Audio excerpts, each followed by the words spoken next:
PAW yang dimaksudkan di bidang hukum ini adalah penetapan ahli waris. Itu merupakan suatu produk yang ada di peradilan hukum, ya, di peradilan umum dan di peradilan agama, ya. Jadi itu merupakan suatu produk hukum. Itu dia masuknya perdata, Bang Aksan.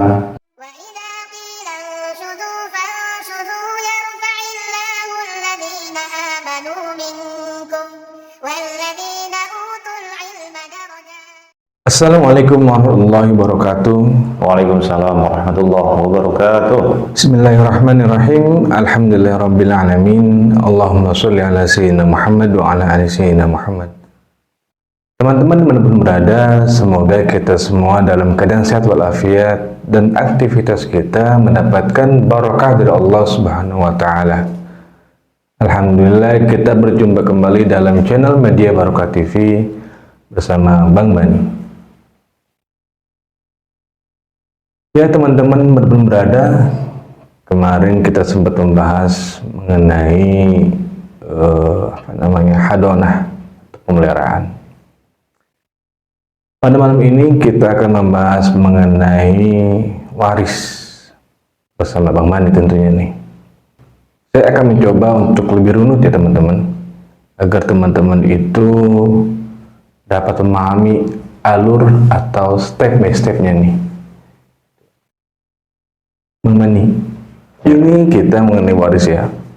Apa sih berkas yang perlu kita siapkan untuk melaksanakan atau melakukan pembagian waris ya? Iya. Terus juga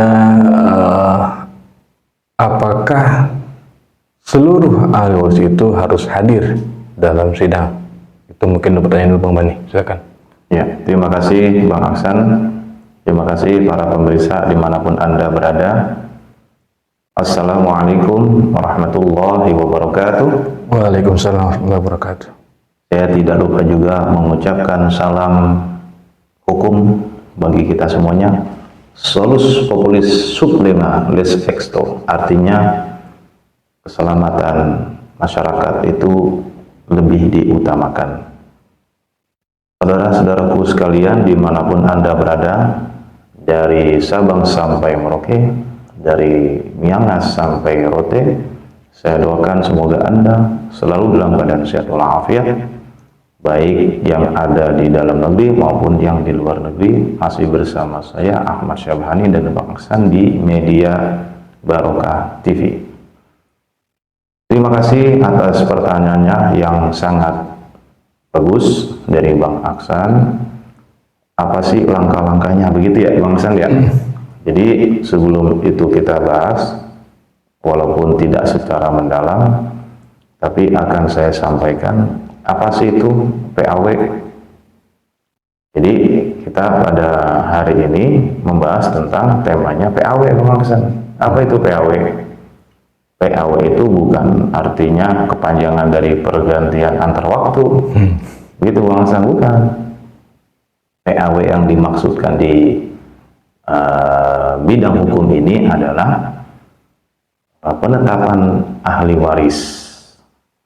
Itu merupakan suatu produk yang ada di peradilan hukum, ya, di peradilan umum dan di peradilan agama, ya. Jadi itu merupakan suatu produk hukum. Itu dia masuknya perdata, Bang Aksan. Perdata yang sifatnya volunter. Volunter itu tidak ada gugatan. Nah, mengapa dikatakan PAW, penetapan ahli waris?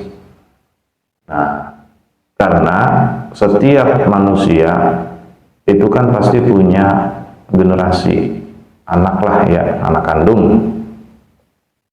Nah, manakala orang tuanya itu sudah wafat, maka pasti yang namanya orang tua, baik banyak maupun sedikit, pasti ada harta peninggalannya.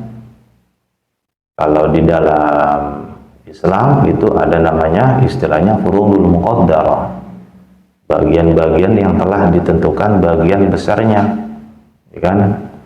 1/2, 1/4, 1/8, 2/3, ya kan?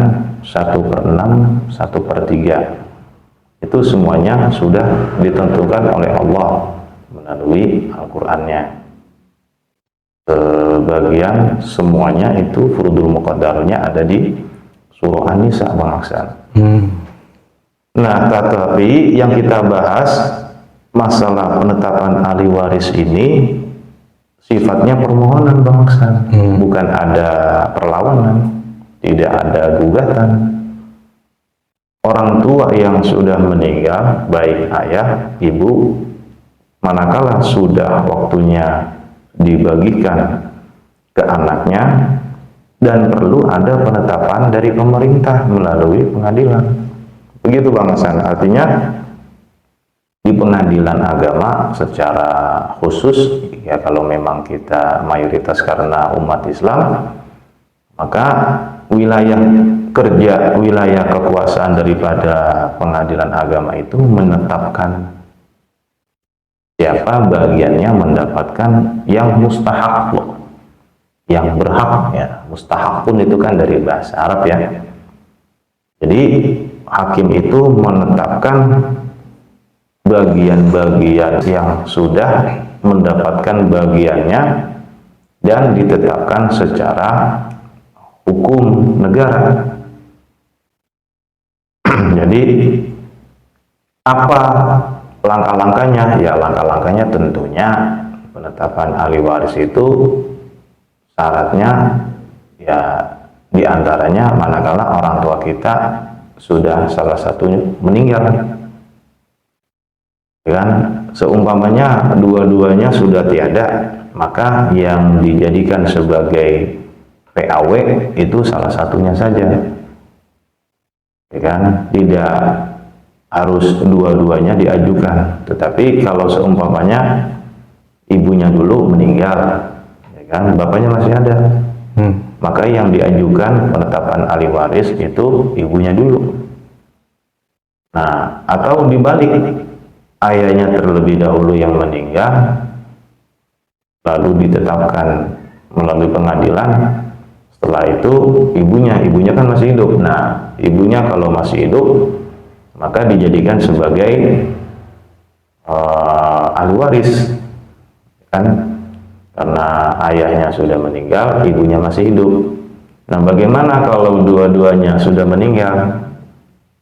Ya, itu diambil salah satu dari orang tua kita, ayah atau ibu. Yang memiliki harta sebetulnya siapa? Katakanlah sebetulnya yang memiliki harta adalah ayah. Nah, bagaimana dua-duanya punya harta nih? Ayahnya punya harta, ibunya punya harta, maka disepakati oleh pihak keluarga ahli waris. Nah, kita ambil ayah. Nah, yang mau diperjuangkan ayah atau ibu, ya kan? Tidak boleh secara serentak dua-duanya diperjuangkan, ayah dan ibu. Salah satunya saja, bangsa.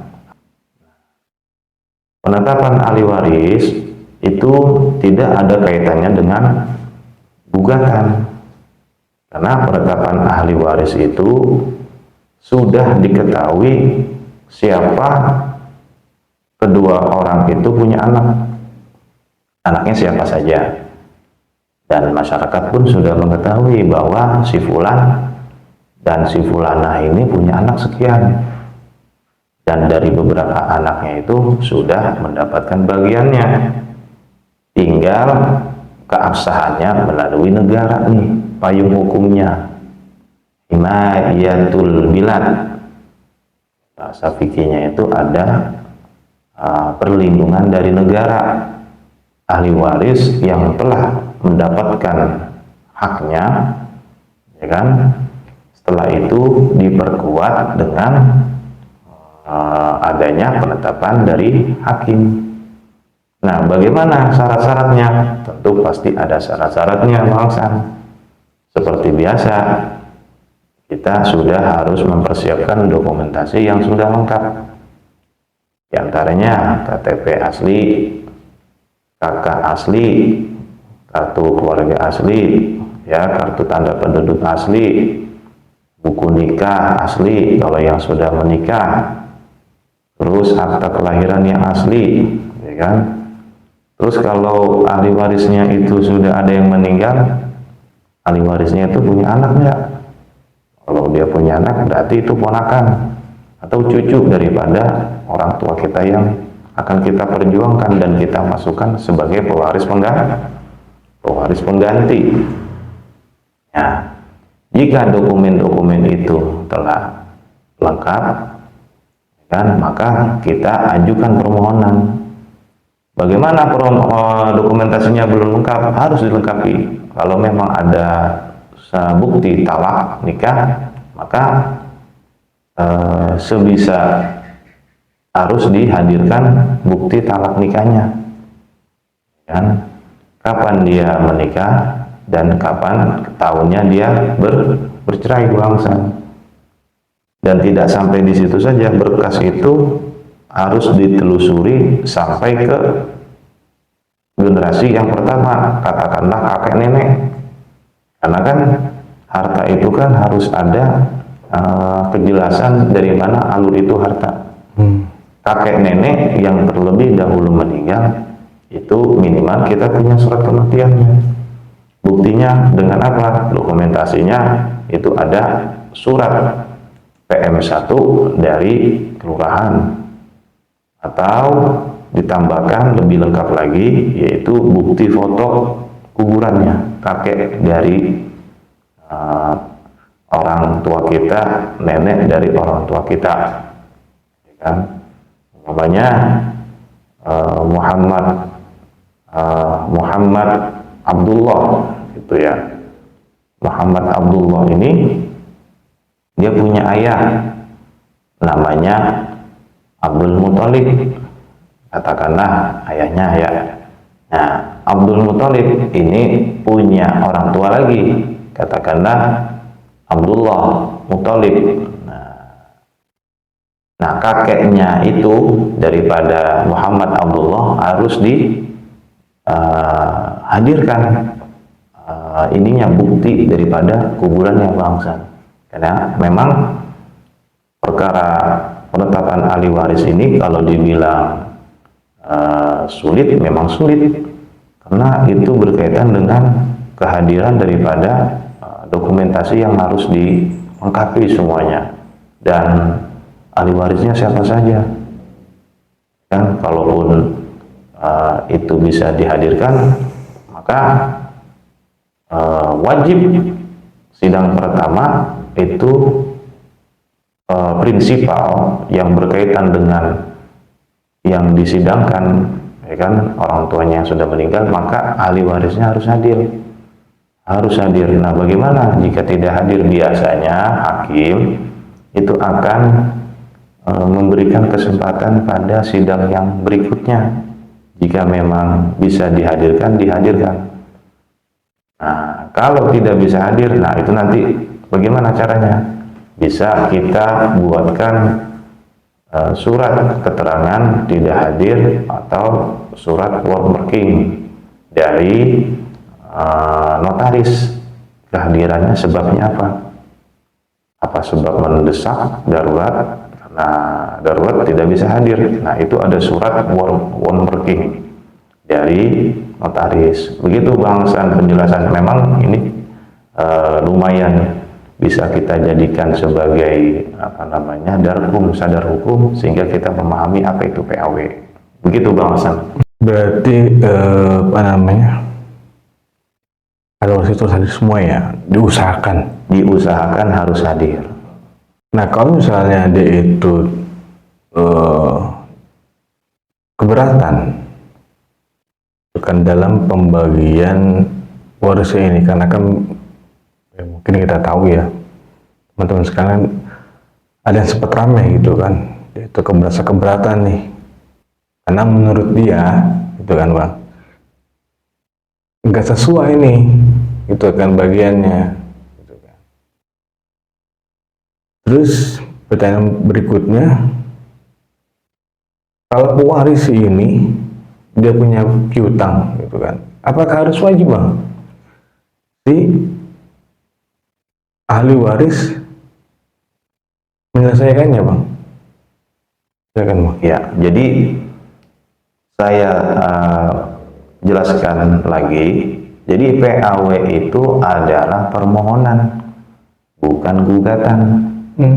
Makanya ketika kita membahas tentang PAW, maka sebelum kita memberikan atau mengajukan satu permohonan, kita harus sepakat nih keluarga besar ketika kita menyampaikan permohonan. Makanya nanti di pengadilan agama itu ada beberapa petugas. Petugas pertama itu biasanya akan menanyakan tamu yang hadir. Nah, ketika tamu itu bertanya, Pak, saya ingin mengajukan PAW, penetapan ahli waris. Petugas akan bertanya tuh, permohonan apa gugatan? Nah, ketika prinsipal itu maksudnya orang yang memohon ya, katakanlah klien, ini dia belum tahu sama sekali, maka dia tidak akan mengerti apa itu permohonan, apa itu gugatan. Dikiranya PAW itu adalah gugatan, padahal permohonan. Seumpamanya ahli waris ini nggak setuju, bagiannya kecil ketimbang saudara yang lain, maka penetapan ahli waris itu tidak akan bisa selesai manakala masih ada sengketa-sengketa. Oleh karena itu, di dalam permasalahan penetapan ahli waris yang sifatnya, saya ulangi lagi, yang sifatnya itu permohonan bukan gugatan, maka hakim akan menetapkan. Begitu Bang Hasan. Nah, kalau ada gugatan, itu biasanya ketika putusan hakim sudah ingkrah dan disepakati oleh keluarga besar daripada anak-anaknya yang hadir itu semua, gugatan itu biasanya dari pihak luar, ya kan? Pihak luar ya macam-macam. Apakah dia ada masalah di bagian warisannya? Tapi yang perlu kita pahami di sini, permohonan penetapan ahli waris itu bukanlah masalah kontentius, tetapi masalah volunter. Volunter itu artinya tidak ada lawan. Itu permohonan. Saya ulangi lagi, itu permohonan. Begitu Bang Hasan. Nah, pertanyaan yang berikutnya kan, kalau si pewaris ini mempunyai piutang, apakah ahli waris itu harus kita menyelesaikan? Gimana Bang? Ya, jadi urusan masalah hutang piutang lain lagi urusannya. Karena ketika ada kesepakatan di antara keluarga besar, ahli waris ini menyelesaikan dulu penetapan ahli waris. Karena waris yang telah dibagi-bagikan, ya kan, dan telah disepakati itu dilindungi dengan cara adanya penetapan ahli waris melalui pengadilan, baik pengadilan agama maupun pengadilan negeri. Tapi karena mayoritas kita itu beragama Islam, maka diarahkan ke pengadilan agama. Nah, ketika sudah ada penetapan ahli waris, maka apabila ada pihak-pihak yang ingin melakukan transaksi, baik itu pembelian tanah atau bangunannya, objek itu ya, atau pencairan dana orang tua yang ada di bank, itu maka pihak tersebut tidak akan ragu dan sudah dipastikan adanya keputusan dari pengadilan. Umpamanya Bang Aksan nih mau beli rumah si Ahmad. Nah, pasti Bang Aksan akan bertanya, Pak Ahmad, mohon maaf, surat-suratnya bagaimana Pak Ahmad? Betul nggak? Iya. Nah, salah satu surat yang akan ditanyakan sama Bang Aksan pasti ada fakta warisnya, betul nggak? Bener kan? Fakta waris itu muncul melalui putusan hakim yang sudah ingkrah. Anak-anaknya ada berapa saja, sudah jelas itu bagiannya. Nah, berkaitan hutang piutang itu di luar penetapan ahli waris. Nah, kalau masalah hutang piutang itu diselesaikan oleh pihak-pihak yang memiliki masalah tersebut. Kalau ini sifatnya adalah permohonan dan tidak ada gugatan. Dan hutang piutang harus diselesaikan, itu wajib. Gitu Bang Hasan. Nah, Bang Bani, dari sekian permohonan mengenai PAW yang Bang Bani